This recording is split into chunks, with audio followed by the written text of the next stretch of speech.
Good morning বন্ধুরা, আশা করি আপনারা সবাই খুব ভালো আছেন। আপনাদের সকলের সুস্বাস্থ্য কামনা করে আজকের ব্লগটা শুরু করছি।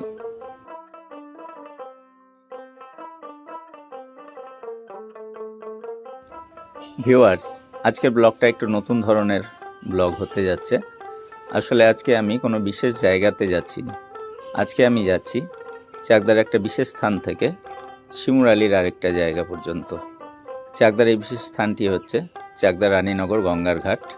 একটা সময়ে চাকদা সুপ্রিম পেপার মিলের গোড়াতেই যে গঙ্গার ঘাটটা ছিল, সেখান থেকে আমি চাকদা সান্যালচর গঙ্গার ঘাটে যাব এবং সেখান থেকে গঙ্গার পাড় দিয়ে একটা অস্থায়ী রাস্তা, তারপরে সেখান থেকে মাঠের মাঝখানে একটা রাস্তা, সেই রাস্তা দিয়ে আমি শিমুরালিতে পৌঁছাবো।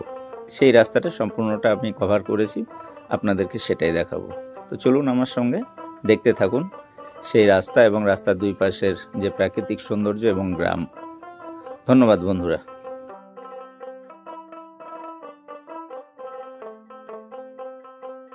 ভিউয়ার্স, আমি যে রাস্তা দিয়ে যাচ্ছি সেই রাস্তার ঠিক ডান দিকে যে চাষের জমিগুলো আছে, চাষের জমিগুলো ঠিক পরেই গঙ্গা তথা ভাগীরথী নদী বয়ে চলেছে।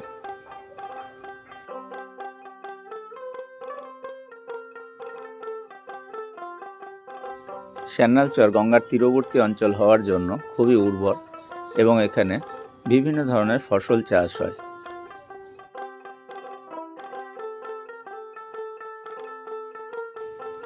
সান্যালচর একটি বর্ধিষ্ণু গ্রাম।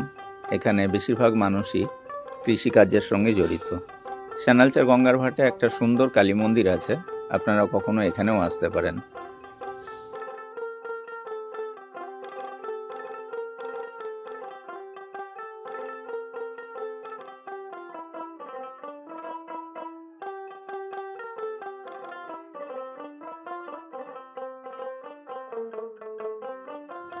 সান্যালচরে সবচেয়ে বেশি যে জিনিসটার চাষ হয় সেটা হচ্ছে কলা। এখানে আপনারা রাস্তার দুই পাশে ডানে বাঁয়ে দুদিকে প্রচুর কলা বাগান দেখতে পাবেন।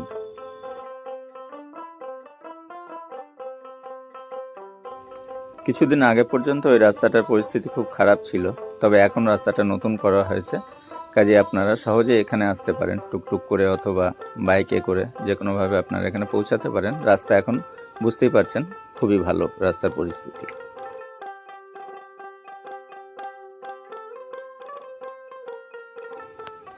যারা নদিয়ার চাকদা থেকে দেখছেন তারা তো চেনেনই সান্যালচর গঙ্গার ঘাট, কিন্তু যারা বাইরে থেকে দেখছেন তাদের বলছি, তারা যদি এখানে পৌঁছাতে চান তাহলে শিয়ালদা রানাঘাট শাখার চাকদা স্টেশনে নেমে আপনাকে টুকটুক বা অটোতে করে এই সান্যালচর গঙ্গার ঘাটে আসতে হবে।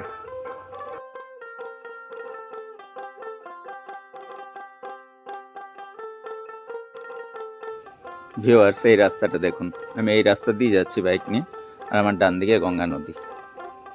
কি অসাধারণ একটা লোকেশন।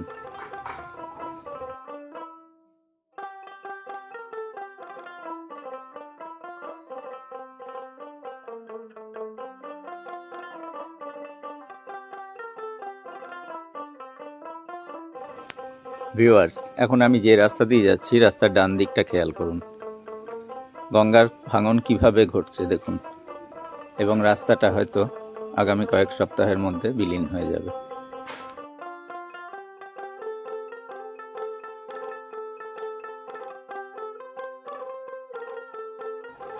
এই জায়গাটা তো সবচেয়ে মারাত্মক। এই জায়গাটা দেখুন, খুব সাবধানে এখান দিয়ে পেরোতে হবে।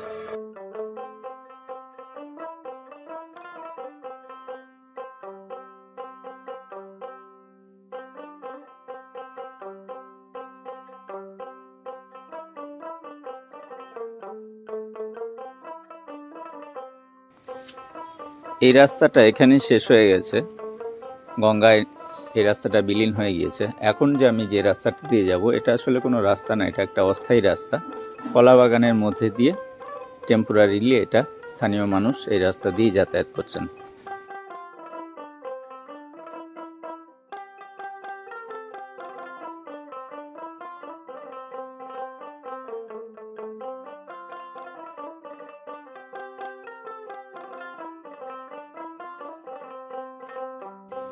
ভিউয়ার্স, আপনারা নিশ্চয়ই এখানে দেখতে পাচ্ছেন গঙ্গার ভাঙনের কি ভয়াল রূপ, কিভাবে প্রতিদিন সাধারণ মানুষ যারা কৃষিজীবী মানুষ তাদের এই সম্পদ চাষের জমি কিভাবে গঙ্গার গ্রাসে চলে যাচ্ছে।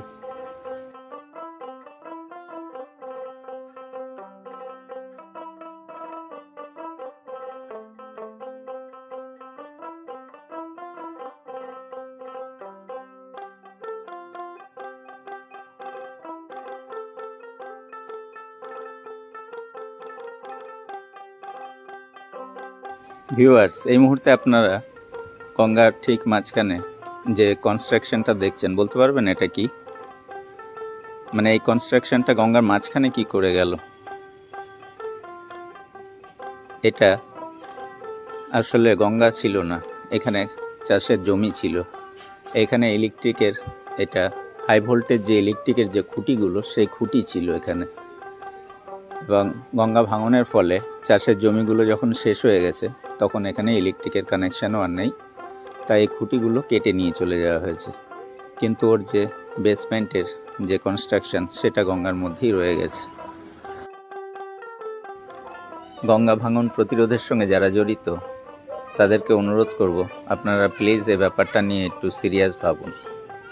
প্রতি বছর হাজার হাজার মানুষ তাদের ঘর বাড়ি হারা হচ্ছেন না এবং তাদের চাষের জমি হারাচ্ছেন, তারা কর্মহীন হচ্ছেন। তাই আপনাদের কাছে স্বনির্বদ্ধ অনুরোধ, আপনারা প্লিজ এই ব্যাপারটা সিরিয়াসলি টেক ওভার করুন।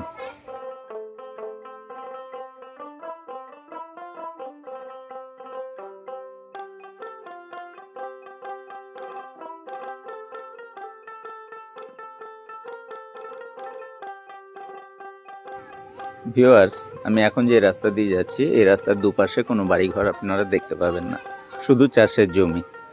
এই রাস্তা গিয়ে যেখানে উঠছে সেই রাস্তার ডান দিকে শিমুরালী গঙ্গার ঘাট, শিবতলা ঘাট, এবং বাঁ দিকে শিমুরালী স্টেশন যাওয়ার রাস্তা।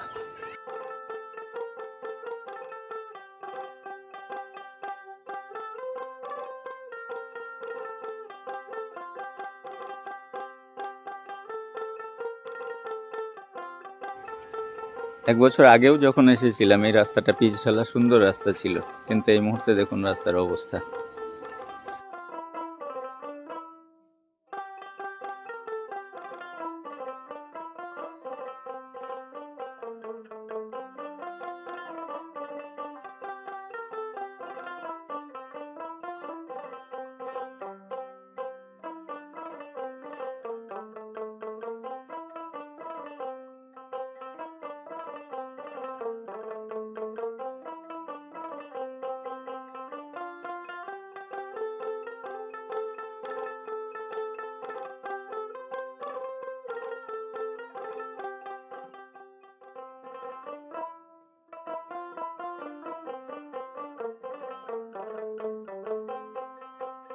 ভিউয়ার্স, এই তেমাথা থেকে ডান দিকে গেলে শিমুরালী গঙ্গার ঘাট, শিবতলা ঘাট, আর বাঁ দিকে শিমুরালী রেল স্টেশন।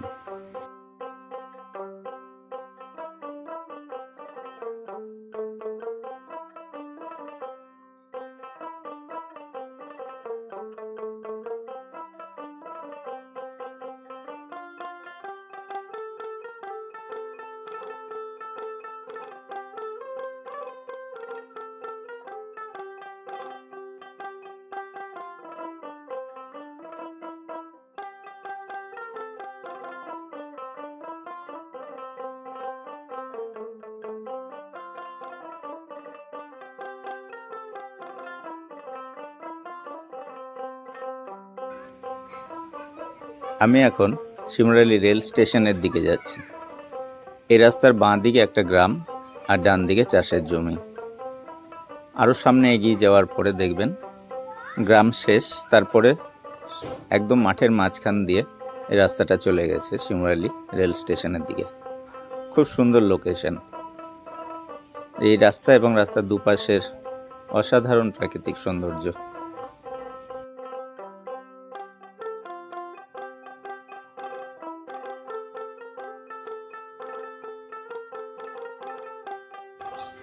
ভিউয়ার্স, পাটকাঠির গাদা দেওয়া দেখেই বুঝতে পারছেন এই অঞ্চলে পাটের চাষ কি ব্যাপক হারে হয়।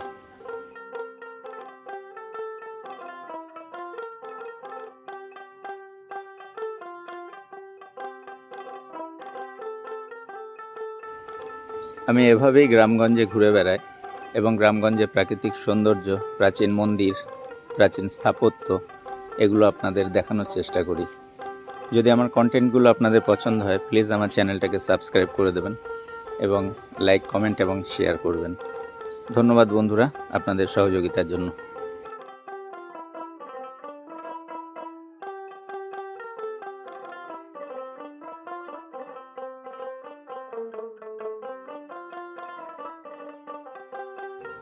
বাংলাদেশ থেকে যারা আমার ব্লগটা দেখছেন তাদের জন্য অনেক শুভেচ্ছা।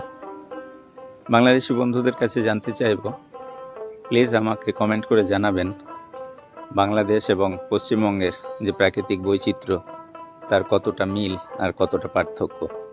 প্লিজ কমেন্ট করবেন।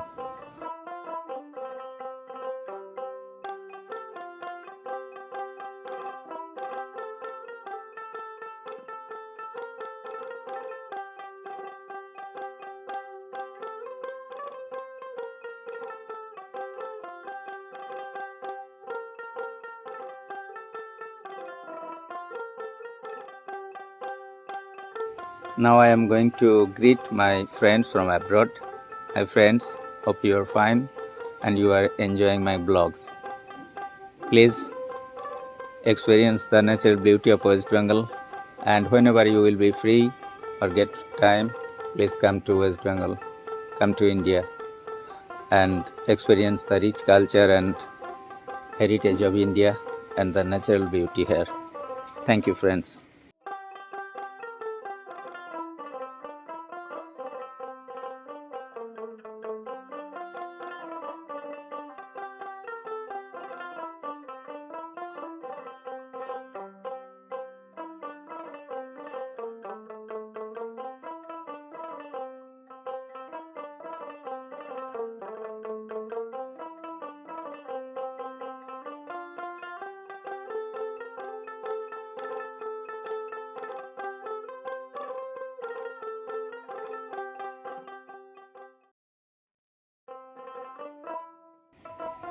वेस्ट बंगाल के बाहर से जो भी लोग देख रहे हैं मेरा ब्लॉग, प्लीज़ आप लोग कभी भी टाइम मिले तो वेस्ट बंगाल आ जाइए।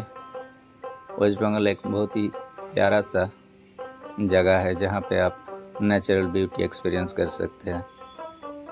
समंदर भी है, पहाड़ भी है, सब कुछ है वेस्ट बंगाल में।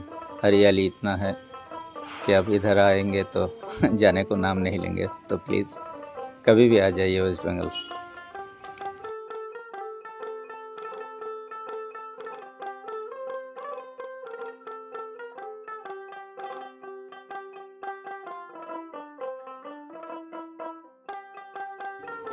ভিউয়ার্স, এই শীতের মরশুমে আপনি যে গ্রামেই যাবেন সেই গ্রামেই এরকম হলুদ সর্ষে ক্ষেত দেখতে পাবেন। মাঠের পর মাঠ হলুদ হয়ে রয়েছে, যেন কেউ রং করে দিয়ে গেছে।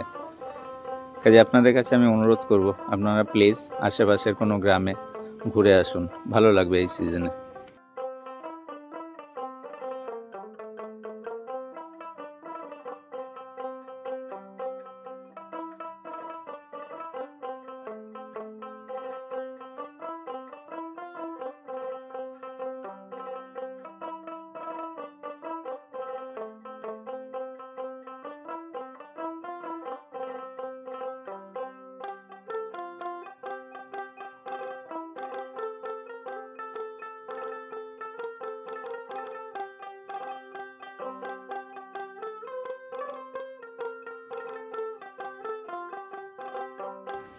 ভিউয়ার্স, আমি এখন যে রাস্তাটাতেই যাচ্ছি এই রাস্তার বাঁ দিকে বর্ষাকালে সম্পূর্ণ জলে ডুবে থাকে এবং এখানে প্রচুর মাছ ধরার নৌকা দেখতে পাওয়া যায়। এখনও হয়তো কিছু নৌকা আপনারা দেখতে পাবেন, সামান্য কিছু জল আছে কোনো কোনো জায়গায়। তবে এই মুহূর্তে মাছ ধরার কাজ আর হচ্ছে না, চাষবাস হচ্ছে এই নিচু জমিতেই। আর ডান দিকে প্রচুর কলা বাগান দেখতে পাবেন।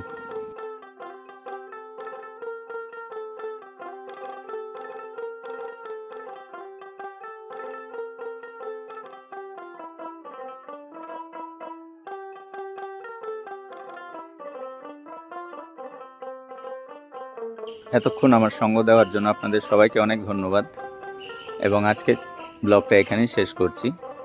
আবার আপনাদের সঙ্গে দেখা হবে অন্য দিন অন্য কোথাও। নমস্কার বন্ধুরা।